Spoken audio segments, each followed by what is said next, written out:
मेरा नाम अरविंद भारती है। अब मैं और नहीं झेल सकता, इसलिए मैं अपने जीवन का अंत कर रहा हूँ।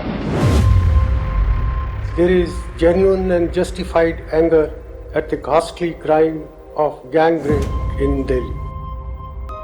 We will make all possible efforts to ensure security and safety of women in this country. There is a saying in law that hard cases make bad law. Nirbhaya was one such incident. कोई भी महिला है, अगर वो concern के बारे में जो बोल रही है वही सही है। This is not correct, I don't agree with it. हमारा लॉ सिर्फ एविडेंस पे बना हुआ है। एविडेंस में इस तरह के चेंजेस ला देना, दिस इज़ नॉट करेक्ट। मेरे ऊपर एक फेक रेप केस का इल्ज़ाम लगाया गया था। इस केस की वजह से मैंने 5.25 साल जेल में बिताए।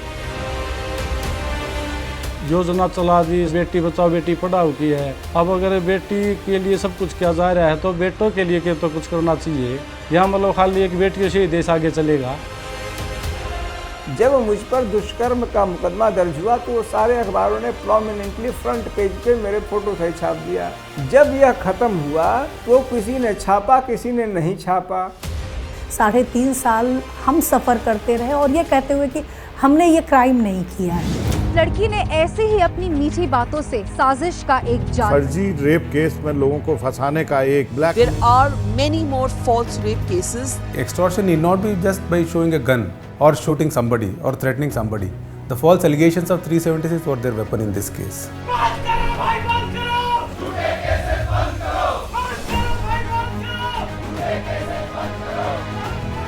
False cases and dowry cases ruined the concept. The courts started disbelieving these cases. Don't let rape cases go down that road. When the law works for you, there is no fear. The fear is prevalent because the laws are not there to support one gender and they're being misused so badly by the other gender. And that needs to be corrected.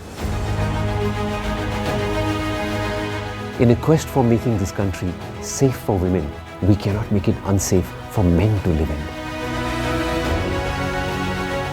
उस दिन वो रात को घर पे नहीं आया। अपनी जैकेट, उसमें उसका मोबाइल फ़ोन, बाइक की चाबी और एक सुसाइड नोट लिख के फेंक के चला गया घर के अंदर।